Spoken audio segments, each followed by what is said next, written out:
নমস্কাৰ জুন্তি জি কোচাই ব্লগৰ নতুন ভিডিঅ'লৈ পুনৰ এবাৰ সকলোকে স্বাগতম জনাইছোঁ।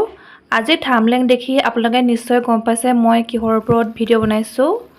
আজি মই একেবাৰে কম তেলতে গাহৰি মাংস ৰান্ধিছিলোঁ, ভাবিলোঁ আপোনালোকৰ আগত মই শ্বেয়াৰ কৰোঁ। এতিয়া আহকচোন পলম নকৰি ভিডিঅ'টো আৰম্ভ কৰোঁ।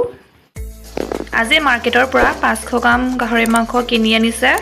অসমত পলিথিনত পেক কৰি দিয়ে, কিন্তু আমি থকা ঠাইত কাগজেৰে এনেদৰে মেৰিয়াই দিছে। আজি মই মাংস বনাবৰ কাৰণে কেৰাহীটোত একেবাৰে কম পৰিমাণে মিঠাতেল দিছোঁ আৰু এইফালে মই পিঁয়াজ বিলাহী সকলো ৰেডি কৰি লৈছোঁ।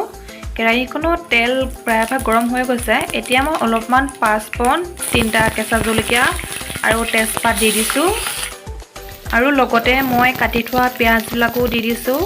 আজি মই পিঁয়াজবিলাক সৰুকৈ কটা নাছিলোঁ, অলপমান ডাঙৰ চাইজতে পিঁয়াজবিলাক কাটি লৈছিলোঁ।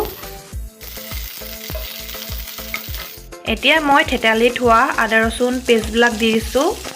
আজি মই পিঁয়াজখিনি ডাঙৰ চাইজত কাটি লৈছিলোঁ আৰু পিঁয়াজখিনি বেছি টাইম নাভাজোঁ। এতিয়া মই পিঁয়াজৰ লগতে বিলাহীও এড কৰি দিছোঁ।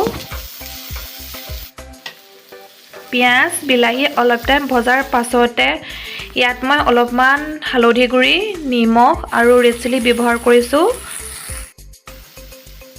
পিঁয়াজ আৰু বিলাহী ভালদৰে ভজা হোৱাৰ পাছতে মাংসবিলাকো দি দিছোঁ। মাংসখিনি ভালদৰে লৰাই এতিয়া মই 10 মিনিটৰ কাৰণে ঢাকনখন লগাই দিছোঁ। অলপ টাইম কাপতে সিজিব দিছোঁ। প্ৰিয় দৰ্শক, ভিডিঅ'টোৰ মাজতে মই ক'ব বিচাৰিছোঁ, নতুন কোনোবাই মোৰ ভিডিঅ' প্ৰথম চাইছে যদি প্লিজ চেনেলটো ছাবস্ক্ৰাইব কৰি দিব। লগতে সকলোৱে জনাবচোন কমেণ্ট বক্সত আপোনালোকে গাহৰি মাংস কেনেদৰে বনাই খাই ভাল পায়। মই মিডিয়াম ফ্লেমত ৰাখিয়ে মাংস বনাইছোঁ। এতিয়া মাংসত অলপমান মই ধনিয়া মছলা ব্যৱহাৰ কৰিছোঁ। গাহৰি মাংস প্ৰথমে যদি বইল কৰি লয় তেতিয়া বেছি টাইম নবনালেও হয়, কিন্তু মই আজি গাহৰি মাংস বইল কৰা নাছিলোঁ, সেইবাবে গাহৰি মাংস বহুত টাইম বনাব লাগিব। আচলতে গাহৰি মাংস ভালদৰে সিজাইহে খাব লাগে। আজি মাংসত মই আলু একেবাৰে ব্যৱহাৰ কৰা নাই, অকল মাংসকে এনেদৰে বনাইছোঁ। মাংসখিনি ভালদৰে ভজা হোৱাৰ পাছতে মই ইয়াত অলপমান গৰম পানী ব্যৱহাৰ কৰিছোঁ। মাংসখিনি ভালদৰে সিজিবৰ কাৰণে উতল আহিবলৈ দিব লাগিব। এতিয়া মই গেছটো অলপ হাই ফ্লেম কৰি ঢাকনখন লগাই দিছোঁ ভালদৰে সিজিবৰ কাৰণে। 5 মিনিটৰ মূৰে ঢাকনখন আঁতৰাই মই মাংসখিনি ভালদৰে লৰাই দিম, তেতিয়াহে চবফালে মাংসখিনি ধুনীয়াকৈ সিজিব।